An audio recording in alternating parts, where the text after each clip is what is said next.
Bismillahirrahmanirrahim. Assalamualaikum warahmatullahi wabarakatuh.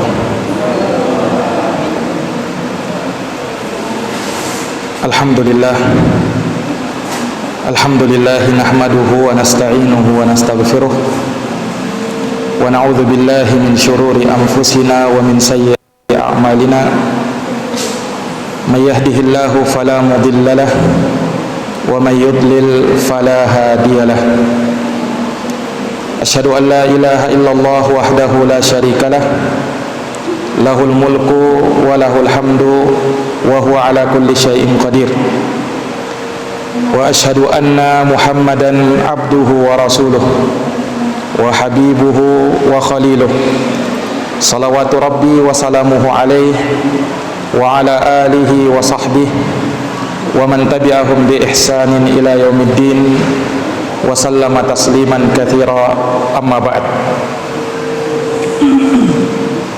Faqad qala Allah ta'ala fi kitabihil karim, ya ayyuhalladzina amanu taqullaha wa qulu qawlan sadida yuslih lakum a'malakum wa yaghfir lakum dhunubakum wa may yuti'illaha wa rasulahu qad faza fawzan 'azima.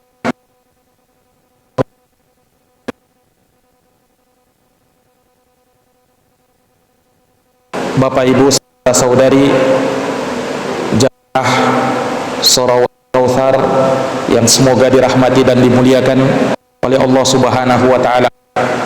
Alhamdulillah, puji syukur kita panjatkan kehadirat Allah Subhanahu wa taala yang tak henti-hentinya mencurahkan kepada kita nikmat dan keberkahannya.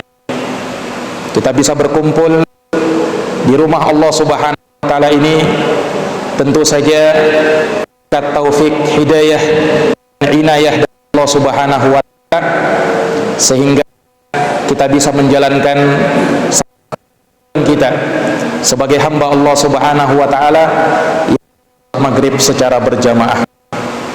Semoga Allah Subhanahu wa taala menerima salat kita, menerima ibadah kita, menerima dan doa kita. Semoga Allah Subhanahu wa taala menjadikan amal ibadah kita diterima dan mendapatkan kebaikan yang terbaik di sisi Allah. Allahumma amin. Salawat dan salam tak lupa kita haturkan keharibaan junjungan kita Nabi besar Muhammad sallallahu alaihi wasallam, Nabi yang mulia, basyira wa nadhira, sebagai pemberi kabar gembira dan pemberi peringatan, dai ilallah, yang mengajak kepada agama Allah Subhanahu wa taala, wasirajan munira, dan sebagai pelita yang menerangi. Bapak Ibu saudara-saudari yang dirahmati oleh Allah Subhanahu wa taala, pada malam hari ini setelah kita beberapa lama tidak melanjutkan kajian kita dikarenakan apa yang kita ketahui bersama dari musibah virus COVID-19 yang menimpa negeri kita. Walhamdulillah, dengan taufik dari Allah Subhanahu wa taala, sambil berdoa semoga Allah Subhanahu wa taala segera mengangkat musibah ini, dan semoga aktivitas amaliyah kita, salat kita, dan seluruh ibadah kita bisa kita kerjakan, bisa kita jalankan seperti sedia kala. Bapak Ibu saudara-saudari yang dirahmati dan dimuliakan oleh Allah Subhanahu wa taala, melanjutkan kajian kita dari pembahasan kitab Al-Arba'in An-Nawawiyah yang dikarang oleh Imam Al-Kabir Abu Zakaria Yahya bin Sharaf An-Nawawi rahimahullahu ta'ala. Telah kita selesaikan hadis pertama dan hadis yang kedua. Hadis pertama berbicara tentang niat, innamal a'malu bin niat, sesungguhnya amal-amal itu ditentukan oleh niatnya. Hadis yang kedua berbicara tentang rukun Islam, iman dan ihsan, serta penyebutan tentang hari kiamat. Pada malam hari ini insyaallah ta'ala kita akan membahas al-haditsus tsalits, hadis yang ketiga. Kata Imam An-Nawawi rahimahullahu taala, an Abi Abdurrahman Abdullah bin Umar ibn al-Khattab radhiyallahu taala anhuma. Qala Rasulullah sallallahu alaihi wasallam, buniyal islamu ala khamsin. Islam dibangun di atas 5 pondasi. Syahadati an la ilaha illallah wa anna Muhammadar Rasulullah. Yang pertama, mengucap 2 kalimat syahadat, asyhadu an la ilaha illallah wa asyhadu anna Muhammadar Rasulullah. Wa iqamis shalah, yang kedua menegakkan salat. Wa itaiz zakah, yang ketiga menunaikan zakat. Wal hajj, yang keempat menunaikan haji. Wa shaumi Ramadan, dan yang kelima puasa di bulan Ramadan. Begitu konteks hadisnya, dikatakan rawahul Bukhari wa Muslim.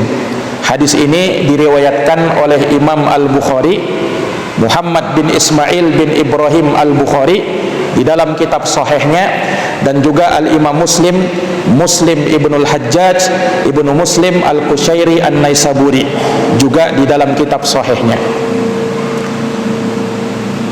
Para hadirin wal hadirat, jamaah Bapak Ibu yang dirahmati oleh Allah, hadis ini juga kembali menyebutkan tentang 5 rukun Islam.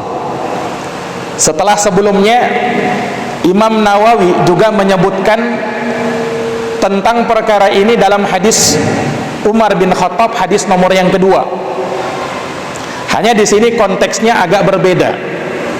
Kalau kita kenal, Pak, rukun Islam yang 5, mengucap 2 kalimat syahadat, salat, zakat, puasa, dan haji.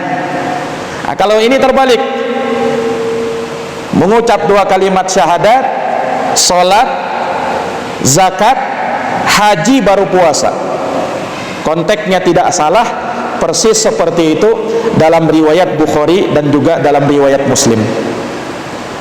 Nah, makanya dari sana para ulama memang menyebutkan adanya perbedaan rukun Islam yang yang masyhur, yang terkenal memang puasa dulu baru haji. Tapi memang ada riwayat lain menyebutkan haji dulu baru puasa. Nah, ini insya Allah tidak menjadi masalah. Yang penting keduanya sama-sama rukun Islam, sama-sama wajib untuk dikerjakan. Hanya urutannya saja yang berbeda.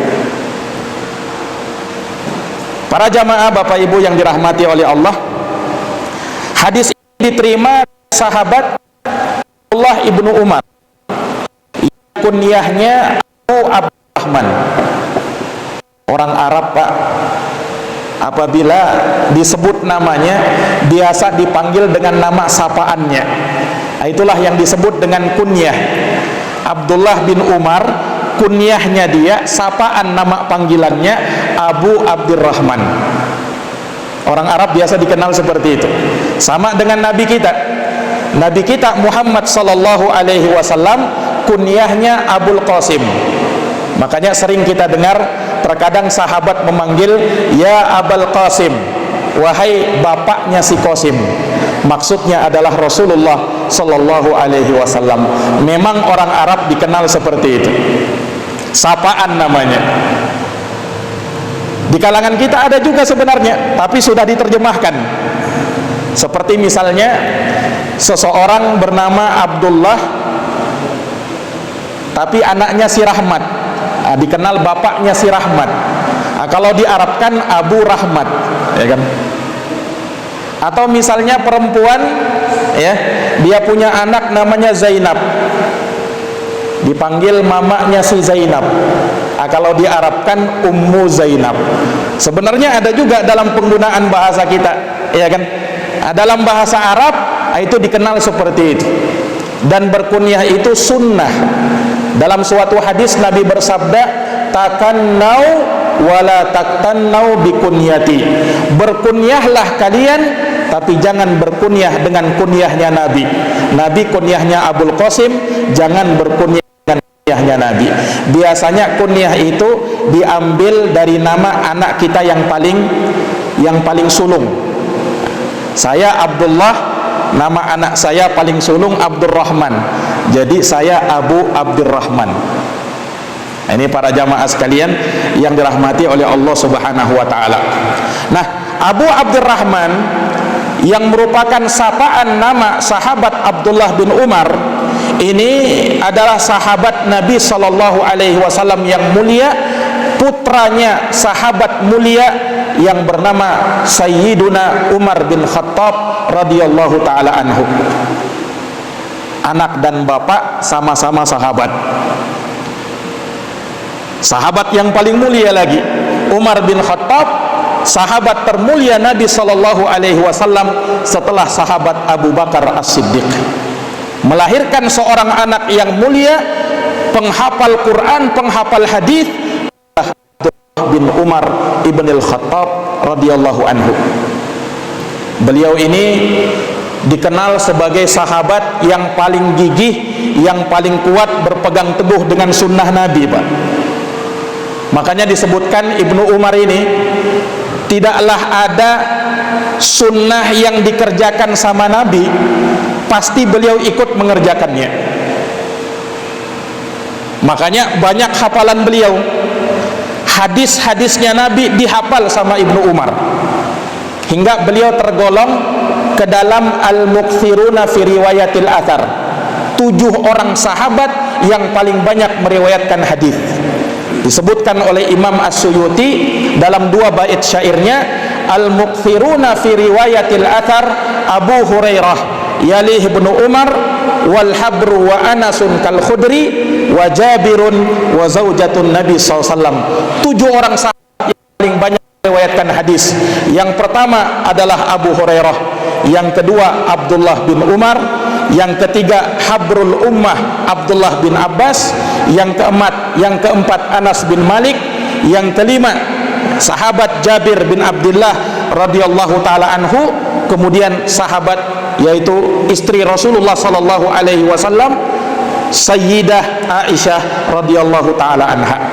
Ini 7 orang sahabat Nabi sallallahu alaihi wasallam yang paling banyak meriwayatkan hadis. Salah satunya adalah sahabat Abdullah bin Umar. Dikatakan oleh Imam An-Nawawi radhiyallahu anhuma, semoga Allah meriwayatkan, semoga Allah meridhoi mereka berdua. Nah, disebut mereka berdua karena beliau dan bapaknya sama-sama sahabat. Kalau beliau sendiri sahabat dikatakan radhiyallahu anhu. Kalau 2 radhiyallahu anhuma. Kalau banyak radhiyallahu anhum. Bahasa Arab itu beda-beda, tergantung domirnya saja, Pak. Ada 14 domir dalam bahasa Arab. Huwa huma hum, hiya huma hunna, anta antuma antum, anti antuma antun, ananah. Intinya. Nah, makanya kalau dalam mengucap bahasa Arab hati-hati. Salah huruf, salah makna, salah harakat, salah makna. Radhiyallahu anhuma, semoga Allah meridhoi keduanya, beliau dan bapaknya sekaligus, Abdullah dan bapaknya Umar bin Khattab radhiyallahu taala anhuma. Beliau berkata, qala Rasulullah sallallahu alaihi wasallam, Rasulullah sallallahu alaihi wasallam bersabda. Dan perlu diketahui, Abdullah bin Umar ini sahabat muda Nabi sallallahu alaihi wasallam. Makanya beliau, Rasulullah meninggal, umurnya Abdullah bin Umar masih muda. Yang sebaya dengan beliau ada beberapa orang, ya, yang dikenal dengan al-abadilah al-arba'ah. 4 sahabat Abdullah namanya. Abdullah bin Umar, Abdullah bin Abbas, Abdullah ibnu Amr ibn al-As, Abdullah ibnu Zubair. Ini semua sahabat namanya Abdullah, Pak. Sahabat yang bernama Abdullah itu banyak. Nah, tapi yang muda-muda 4 orang ini. Kalau yang tua sangat banyak, termasuk sahabat Abu Bakar As-Siddiq. Kita kan sering dengar namanya nama kunyahnya itu Abu Bakar. Siapa nama beliau? Namanya Abu Bakar Abdullah bin Abi Quhafah. Itu namanya sahabat Abu Bakar, tapi lebih dikenal dengan nama sapaannya Abu Bakar. Sama dengan Abu Hurairah, dikenal dengan nama sapaannya Abu Hurairah, kunyahnya namanya Abdurrahman bin Sakhar Ad-Dausi. Ini para sahabat Rasulullah sallallahu alaihi wasallam. Para jamaah, Bapak Ibu, saudara-saudari yang dirahmati oleh Allah, kita baca hadis. Rasulullah bersabda, "Bunyal Islamu ala khamsin." Islam dibangun di atas 5 rukun. Islam itu kan banyak, Pak. Islam itu secara bahasa dari kata aslama yuslimu islaman, yang artinya berserah. Nah, ini secara bahasa. Tapi secara istilah, Islam itu kata ulama ya, yang namanya Islam istislamu lillahi bitauhid. Berserah diri kepada Allah dengan mentauhidkannya, wal inqiyadu lahu bitta'ah, tunduk kepadanya dengan mentaatinya, wal bara'atu minasyirki wa ahli, berlepas diri dari kesyirikan dan para pelaku kesyirikan. Itu Islam. Nah, ini makna yang sahih ya. Dari sanalah terbentuk syariat-syariat Islam yang lainnya. Yang paling agungnya 5 ini. Akan tetapi jangan sampai kita pahami 5 ini saja syariat Islam, yang lainnya bukan. 5 ini rukunnya, 5 ini pondasinya. Ibarat seperti bangunan, ada pondasi, ada lantainya, ada tiangnya, ada dindingnya, ada atapnya. Itulah pondasi-pondasi Islam. Atau kalau diibaratkan seperti pusat, seperti kemah yang dibangun di atas 5 tiang. Tiang-tiang 5 itulah ya yang disebut dengan arkannya, rukun-rukunnya. Kalau di dalam agama kita, rukun-rukun Islam 5 ini. Kan kalau kita berbicara syariat Islam tidak ada habis-habisnya itu ya. Mengucapkan salam bahagian dari Islam, menyembelih hewan kurban bagian dari syariat Islam, birrul walidain bagian dari syariat Islam, senyum ketika berjumpa dengan saudara bahagian dari syariat Islam. Banyak syariat Islam itu. Tapi 5 ini rukunnya, pondasinya. Siapa yang menegakkannya, maka tegak keislamannya dia. Siapa yang berjumpa dengan Allah dengan 5 perkara ini, maka Allah subhanahu wa ta'ala akan memberikan kemuliaan kepada dirinya. Tapi semakin ia tambah syariat-syariat yang lain, maka akan semakin baik dan semakin sempurna. Ini para jamaah sekalian yang dirahmati oleh Allah subhanahu wa ta'ala. Para ulama menjelaskan terkait dengan Islam yang terbangun di atas 5 perkara ini. Ini 5 rukun saling berkaitan antara satu dengan yang lainnya. Tidak bisa satu saja diyakini, yang lainnya tidak. Atau 4 yang diyakini, yang satunya tidak diyakini. 5 ini harus ditegakkan. Makanya siapa yang mengerjakan satunya meninggalkan yang lainnya, maka tidak sah amalannya dia, atau paling tidak ada pahala kebaikan yang dia kerjakan.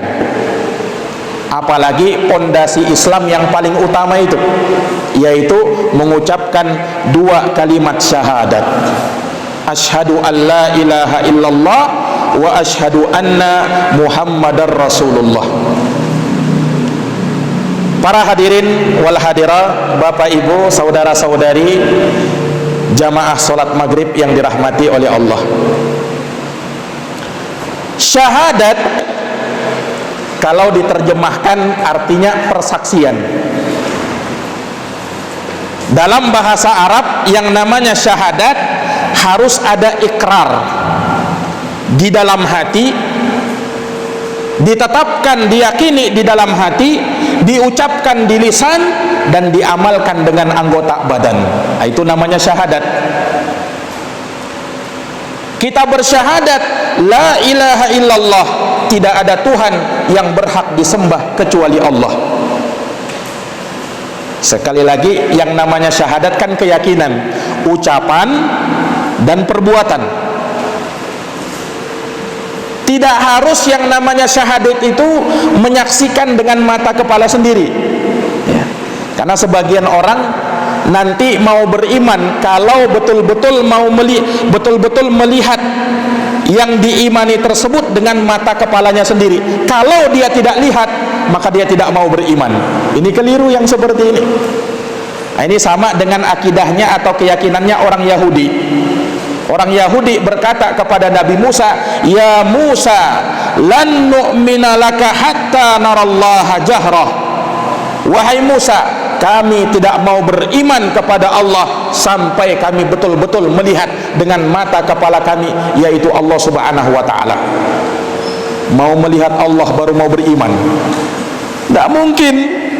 Di dunia ini tak mungkin kita bisa melihat Allah. Nanti di akhirat barulah Allah Subhanahu wa ta'ala menampakkan wajahnya, semua penduduk surga bisa melihatnya. Di dunia mustahil kita bisa melihat Allah Subhanahu wa ta'ala. Ta'allamu, kata Nabi, ketahuilah, innakum lan tarau rabbakum hatta tamutun. Kalian tidak akan bisa melihat Rabb kalian sampai kalian meninggal dunia. Nanti kita meninggal baru bisa melihat Allah. Adapun ketika di dunia kita beriman, orang Yahudi tidak mau beriman sama Allah sampai dia melihat Allah Subhanahu wa ta'ala. Apa akibat dari ucapan mereka ini? Fa akhadatkumus sa'iqatu wa antum tandurun. Halilintar turun menimpa mereka, sedang mereka ketika itu menyaksikan, mau melihat sesuatu yang mustahil dia lihat. Ini para jamaah sekalian yang dirahmati oleh Allah. Nah, umat Islam tatkala bersyahadat, bersaksi la ilaha illallah Muhammadar Rasulullah, mereka imani, mereka ucapkan dan mereka amalkan apa yang menjadi konsekuensinya. Perhatikan, la ilaha illallah. Kalau kita terjemah, tidak ada Tuhan yang berhak disembah kecuali Allah. Ini kalimat la ilaha illallah, kita bahas bahasanya dulu Pak. Dari sisi bahasanya dulu, terdiri dari 4 kata. La ilaha illa Allah. La dalam bahasa Arab artinya tidak ada, harfun nafi namanya, huruf penafian. Ilaha artinya ma'bud, yang disembah, Tuhan yang kita sembah. Karena dalam bahasa Arab alaha ya'lahu bermakna abada ya'budu. Abada ya'budu artinya ma'bud, maka ilah bimakna ma'luh, abada bimakna ibad, bermakna ma'bud ya. Makanya la ilaha illallah, kata ulama, la ma'buda bihaqqin illallah. Itu artinya tidak ada Tuhan yang berhak untuk kita sembah kecuali Allah. Kalimat yang berhak disembah kecuali Allah itu mesti ada itu. Kenapa? Karena ketika kita bersaksi la ilaha illallah, kita harus menafikan semua yang disembah selain Allah, dan kita tetapkan Allah sebagai satu-satunya sesembahan yang hak. Makanya keliru kalau diyakini atau kalau dikatakan makna la ilaha illallah la khaliqa illallah atau la raziqa illallah. Ini keliru. La ilaha illallah artinya tidak ada pencipta kecuali Allah, tidak ada pemberi rezeki kecuali Allah. Kalau diartikan itu makna la ilaha illallah, keliru. Kenapa?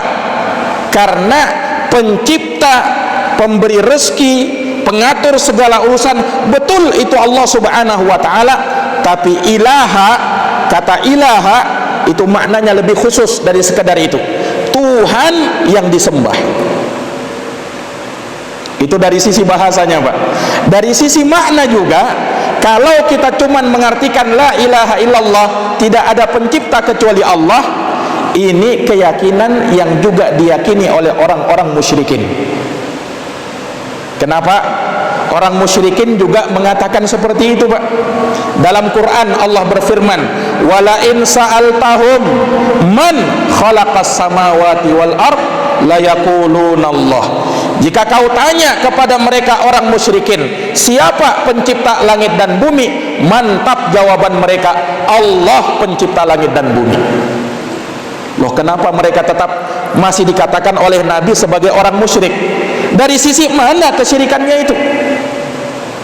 Nah, kesyirikannya mereka yakini Allah pencipta mereka yakini Allah pemberi rezeki mereka yakini Allah penguasa dan pengatur urusan, namun mereka tidak bisa menyembah hanya sama Allah. Kalau umat Islam sembahannya hanya Allah. Tatkala kita meyakini Allah pencipta kita, Allah pengatur urusan kita, Allah yang menguasai alam semesta ini, konsekuensinya, keharusannya hanya Allah yang kita sembah. Nah, inilah yang tidak bisa ditetapkan oleh orang-orang musyrikin. Jangan dikira Pak, orang musyrikin tidak berdoa sama Allah ya. Orang musyrikin juga berdoa sama Allah, tapi mereka perserikatkan Allah. Mereka doa sama Allah, tapi berdoa juga kepada selain Allah. Makanya di dalam Quran, perhatikan dalam Quran, Allah berfirman, wa idza raqibu fil fulki, apabila mereka naik sebuah kapal, kemudian dilamun ombak yang menggunung, apa yang dilakukan oleh orang musyrikin? Perhatikan, da'awullah, mereka berdoa kepada Allah, mukhlisina lahuddin, dengan mengikhlaskan ketaatan mereka kepada Allah. Orang musyrik itu Pak, falamma najjahum ilal barri idahum yusyrikun, namun ketika mereka diselamatkan, ketika mereka sudah selamat, tiba-tiba mereka berbuat syirik lagi sama Allah. Jadi orang musyrikin itu nanti berbuat syirik kalau senang saja. Kalau mereka susah, sadar mereka yang bisa menyelamatkan itu Allah. Ini para jamaah sekalian yang dirahmati oleh Allah. Makanya orang musyrikin meyakini juga Allah subhanahu wa ta'ala, tapi mereka duakan Allah. Allah tidak mau diduakan. Nah, umat Islam hanya beribadah kepada Allah subhanahu wa ta'ala, berdoa hanya kepada Allah. Abu Jahal Pak, sampai berani menantang Nabi sallallahu alaihi wasallam. Abu Lahab sampai berani menantang Nabi sallallahu alaihi wasallam. Disebutkan di dalam Al-Quran. Allah subhanahu wa ta'ala berkata, Allah subhanahu wa ta'ala berfirman, wa idh qala Allahumma in kana hadha huwal haq min indik fa amtir alaina hijaratan minas sama. Ini Abu Jahal.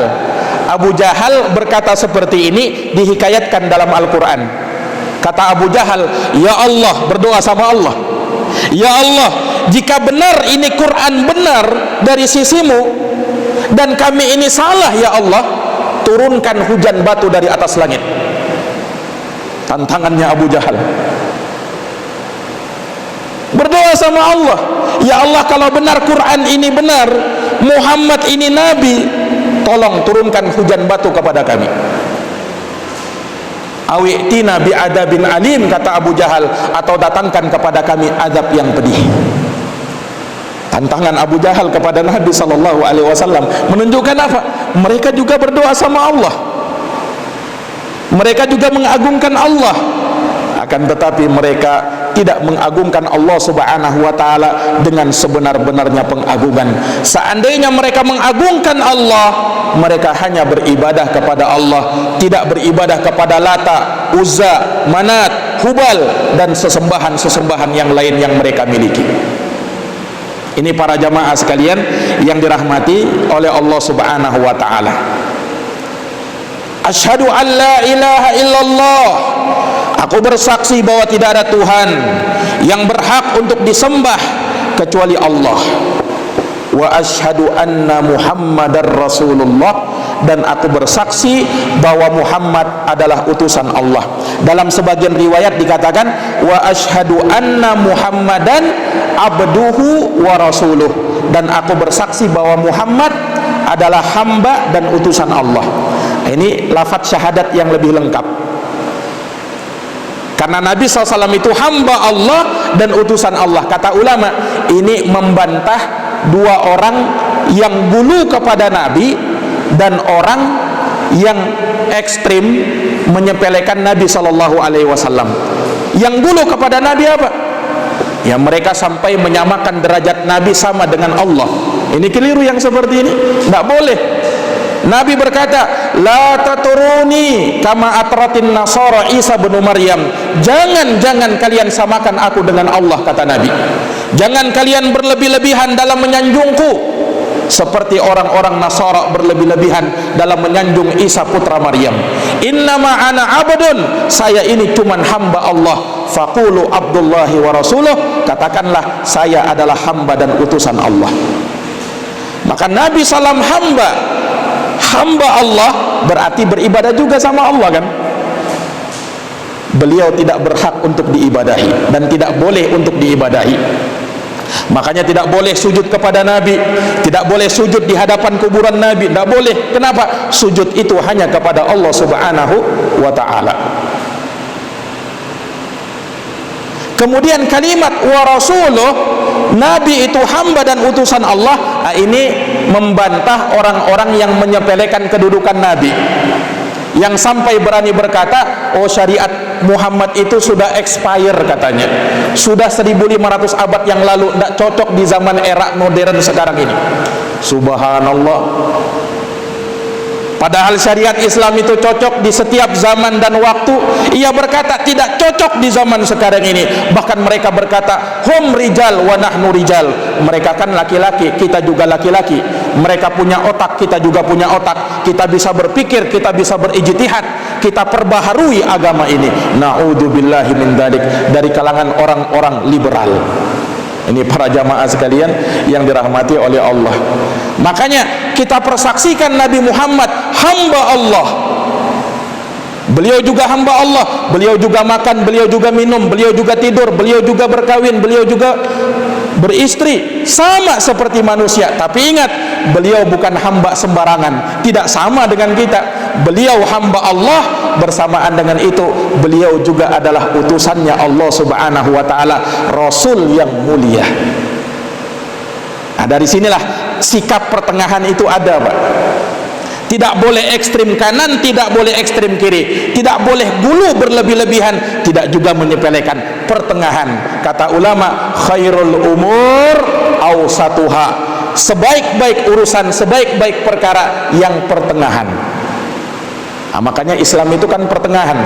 Ketika ada sebagian orang yang menuduh Nabi Isa putra Maryam sebagai anak zina, karena Nabi Isa alaihi salam lahir tanpa seorang ayah, ya kan? Ada yang menuduh, orang Yahudi mengatakan, oh itu anak zina, anak hasil zina. Na'udzubillahi min dzalik, menyepelekan kedudukan Nabi Isa. Sebahagian lain mengatakan Nabi Isa alaihissalam sebagai Tuhan. Nah, umat Islam mengimani Nabi Isa alaihissalam sebagai hamba dan utusan Allah. Beliau bukan Tuhan, beliau adalah utusan Allah Subhanahu wa ta'ala. Beliau bukan hasil anak hasil zina, beliau adalah hamba yang mulia dari Nabi dan Rasul Allah Subhanahu wa ta'ala. Sikap pertengahan. Islam itu Islam itu adalah agama yang pertengahan, moderat kalau bahasa sekarang. Para jamaah sekalian, kaum muslimin wal muslimat, Bapak Ibu yang dirahmati oleh Allah Subhanahu wa ta'ala, ketika bersaksi Muhammad Rasulullah, maka kita wajib membenarkan segala yang diberitakan oleh Nabi. Kita wajib mentaati segala yang diperintah oleh Nabi. Kita wajib menjauhi segala yang dilarang oleh Nabi. Dan kita tidak boleh beribadah kepada Allah kecuali sesuai dengan syariat dan tuntunan Nabi. Jangan buat syariat baru. Am lahum syuraka syara'u lahum minad din ma lam ya'dan bihillah. Apakah mereka itu punya serikat-serikat selain Allah yang mensyariatkan bagi mereka agama syariat yang baru yang tidak pernah diizinkan oleh Allah? Tidak boleh bikin syariat baru. Makanya pernah ada salah seorang yang ditegur oleh ulama mengadakan sholat model baru, sholat gaya baru. Ditegur oleh Imam Sa'id Ibnul Musayyab. Orang ini berkata, wahai imam, apakah Allah akan mengazab saya gara-gara saya sholat? Ini saya sholat ini, tidak mungkin Allah mengazab saya. Cerdasnya Imam Sa'id bin Musayyab mengatakan, Allah tidak mengazab kamu karena kamu sholat, tapi Allah akan mengazab kamu karena kamu menyelisihi sunnah di dalam sholat. Allah akan mengazab kamu gara-gara itu. Jadi jangan salah dipahami ya. Islam itu syariat yang sempurna, Islam itu syariat yang lengkap, diturunkan oleh Allah dari langit yang ketujuh, disampaikan oleh Nabi SAW, dan Allah turunkan ayat sebagai pelengkap ayat ini, sebagai pelengkap syariat ini. Al-yawma akmaltu lakum dinakum wa atmamtu alaikum ni'mati wa raditu lakumul Islam madina. Pada hari ini telah kusempurnakan bagimu agamamu, telah kucukupkan nikmatku kepadamu, dan telah kuridhoi Islam sebagai agama bagimu. Ini para jamaah sekalian yang dirahmati oleh Allah. Nah, itu rukun Islam yang pertama. Ini sepakat, kalau ditinggalkan, kalau tidak diucapkan, kalau tidak diyakini, maka orangnya bukan orang Islam. Ya kan? Sepakat kan? Harus mengucap dua kalimat syahadat, la ilaha illallah, tidak ada Tuhan yang berhak disembah kecuali Allah, Muhammadar Rasulullah, dan Nabi Muhammad adalah hamba dan utusan Allah. Yang kedua, itulah yang dikenal dengan tiang agama. Nabi bersabda, Rasul amril Islam, pimpinan segala urusan adalah Islam, wa amuduhus salah, tiangnya adalah salat, wa dirwatu sanamihil jihad, puncaknya adalah jihad. Tiang agama adalah salat. Itulah rukun Islam yang kedua, iqamis shalah, menegakkan salat. Dalam bahasa Arab iqam dari kata qoma, yaqumu. Makanya para ulama berdalil, sebagian ulama berdalil dari ayat, dari hadits ini, wajibnya berdiri di dalam salat, bahkan itu dijadikan sebagai rukun salat.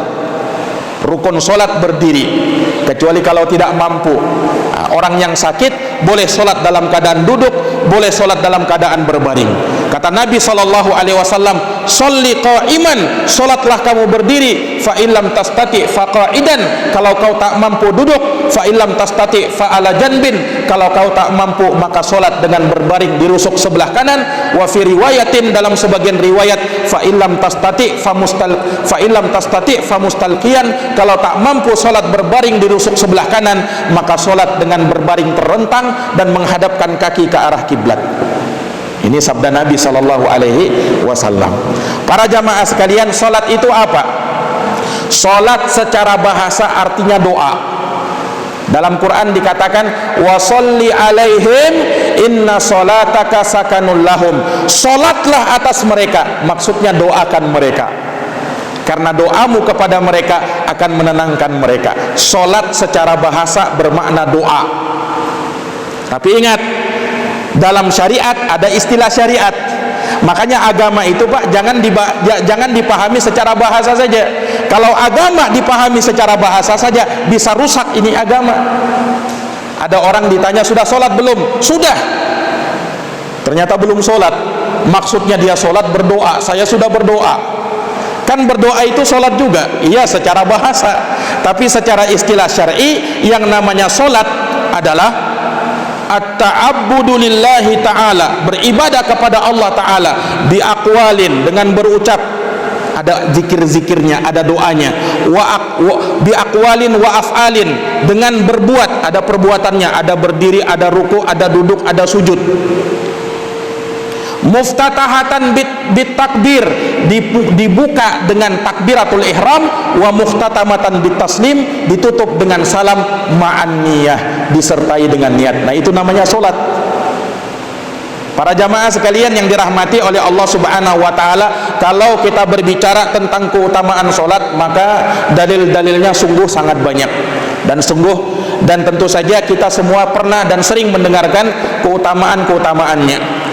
Hanya Nabi SAW memerintahkan kita untuk betul-betul menjaga sholat ini, terutama sholat yang berat atas orang-orang munafikin, sholat asar dan sholat subuh. Kenapa berat? Orang-orang munafikin karena memang lain di hati, lain yang dia tampakkan. dia sembunyikan kekafirannya, dia tampakkan keislamannya. Kalau subuh kan gelap, apalagi dulu di zaman Nabi tidak ada lentera, tidak ada lampu. Nah, tidak ditahu sahabat-sahabat yang hadir sholat ketika itu. Makanya mereka alpa sholat, tidak mau hadir sholat. Dan memang tidak sholat. Mereka mau sholat karena terpaksa. Ini para jamaah sekalian yang dirahmati oleh Allah. Kalaupun mereka harus menegakkan sholat, maka mereka sholat dengan sangat malasnya. Wa idza qamu ila sholati qamu kusala. Kalau mereka berdiri untuk mengerjakan sholat, maka mereka berdiri dengan sangat malasnya. Makanya kalau orang malas-malas sholat, mirip dengan orang munafikin. Cirinya orang-orang munafikin. Sholat isya, sholat subuh, keutamaannya luar biasa, apalagi kalau ditegakkan secara berjamaah. Nabi bersabda, Pak, man shallal isya jama'atan faka'annama qama nisfal lail. Siapa yang sholat isya berjamaah, maka seakan-akan dia sholat berdiri separuh malam. Wa man shalla subha fi jama'atin faka'annama qama al-laila kullahu. Dan barang siapa yang sholat subuh berjamaah, maka seakan-akan dia sholat semalam suntuk. Kalau dia kerjakan secara berjamaah. Nah, terlebih sholat subuh itu, Pak. Kenapa sholat subuh? Karena inilah sholat yang paling berat, kan? Sholat yang paling berat, sholat subuh. Nah, keutamaannya luar biasa. Jangankan sholat wajibnya, sholat sunnahnya saja luar biasa. Raq'ata al-fajri khairun minad dunya wa ma fiha. Rakaat sunnah sebelum sholat subuh lebih baik daripada dunia dan seisinya. Itu baru sunnahnya itu. Kira-kira bagaimana sholat wajibnya? Orang yang habis sholat subuh, kata Nabi, man shallal ghadah, siapa yang sholat subuh, thumma qa'ada yadhkurullah, kemudian dia duduk berzikir kepada Allah hatta tatlu asyam, hingga terbit matahari, thumma shalla rak'atain, lalu dia sholat isyraq 2 rakaat, falahu ka ajri hajjatin wa umrah tamatin tammah, maka pahalanya seperti orang haji dan umrah sempurna. Itu kita bisa dapatkan tiap subuh, Pak. Luar biasa kan sholat ini, apalagi sholat subuh, karena memang berat. Orang munafikin berat melakukannya. Makanya kalau kita melihat, ya, ketika kita ingin menjadi orang yang betul-betul mendapatkan kebahagiaan dunia akhirat, tegakkan itu sholat. Insyaallah ta'ala Allah subhanahu wa ta'ala akan mencukupi kebutuhan kita. Jangan kalahkan sholat kita gara-gara kita sibuk dengan dunia kita. Sesibuk apapun dunia kita, jangan lupakan sholat kita. Para jamaah sekalian yang dirahmati oleh Allah, sudah waktu ini kita ringkas saja zakat, puasa, dan haji. Kita wajib menunaikan zakat sebagai bahagian dari rukun Islam. Zakat adalah kita mengeluarkan sebagian harta kita yang khusus, kita keluarkan kepada orang-orang yang berhak menerimanya tatkala terpenuhi syarat-syaratnya. Dan zakat ini dibahasakan di dalam Al-Quran dengan sedekah. Khudh min amwalihim shadaqatan tutahhiruhum wa tuzakkihim biha. Ambillah sedekah dari mereka. Sedekah yang dimaksud di sini adalah zakat. Lihat dalam surat At-Taubah, innamas shadaqatu, sesungguhnya sedekah-sedekah itu maksudnya zakat, kepada 8 asnaf, lil fuqara, ada fakir, wal masakin, kepada orang miskin, wal amilina 'alaiha, badan amil, wal muallafati qulubuhum, demikian pula orang-orang yang ditaklif hatinya para muallaf, wa fir riqab wal gharimin, demikian pula orang-orang yang ingin membebaskan budak, orang-orang yang kesulitan membayar hutang, wa fi sabilillah wa bani sabil, orang yang berjihad di jalan Allah, dan orang-orang yang terputus musafir, yang terputus perbekalannya, diberikan zakat. 8 asnaf yang disebut di dalam Al-Quran. Wajib keluar zakat manakala terpenuhi 2 yaitu sampai nisabnya dan berlalu haulnya. Karena Nabi bersabda, la zakata hatta yahulu alaihil haul, tidak ada zakat sampai terpenuhi lewat satu haulnya, 1 tahun perputaran kalender hijriah. Haji secara bahasa artinya al-qasdu, memaksudkan. Secara istilah kita maksudkan ziarah ke Makkatul Mukarramah, Baitullahi Ka'bah, kita maksudkan untuk menunaikan manasik haji, manasik umrah sesuai dengan tuntunan Nabi sallallahu alaihi wasallam, khudu anni manasikakum, ambillah dariku, kata Nabi, tata cara manasik kalian. Kemudian yang terakhir adalah puasa. Nah, inilah yang barusan, yang belum lama kita jalankan di bulan Ramadan, ya, yang mana Allah Subhanahu wa taala menjadikan bulan Ramadan sebagai bulan yang penuh ampunan, bulan yang penuh rahmat dan pembebasan dari api neraka. Dan tentu tidak diragukan, puasa, dengan kita berpuasa, Allah Subhanahu wa taala akan menjadikan tameng bagi kita. Makanya Nabi bersabda, as-saumu junnah, puasa itu tameng, ibarat tameng yang akan menghalangi kita dari berbuat maksiat, dan tameng yang akan menghalangi kita dari masuk ke dalam api neraka. Orang yang berpuasa terjaga dunianya, terjaga akhiratnya. Para jamaah yang dirahmati oleh Allah, sedemikian secara ringkas mungkin hadis yang ketiga ini tentang 5 rukun Islam. Tentunya penjabarannya lebih panjang, itu kita bisa dapatkan di dalam kitab-kitab yang menjelaskan terkait dengan masalah 5 rukun keislaman ini. Pembahasannya panjang lebar, namun kita cukupkan apa yang sedikit ini, mudah-mudahan bisa mewakili apa yang seterusnya dari pembahasan-pembahasannya. Dan semoga Allah Subhanahu wa taala menjadikan kajian pertemuan kita di malam hari ini sebagai pertemuan yang penuh dengan kebaikan, manfaat dan keberkahan. Lebih dan kurangnya mohon dimaafkan. Apabila ada benarnya maka itu datangnya dari Allah, dan apabila ada salahnya maka itu dari saya dan dari syaitan. Allah Subhanahu wa taala berlepas diri darinya. Demikian kita tutup dan kita akhiri dengan doa kafaratul majlis. Subhanakallahumma bihamdik, asyhadu an la ilaha illa anta, astaghfiruka wa atubu ilaik. Subhana rabbika rabbil izzati amma yasifun, wa salamun alal mursalin, walhamdulillahi rabbil alamin. Wassalamu alaikum warahmatullahi wabarakatuh.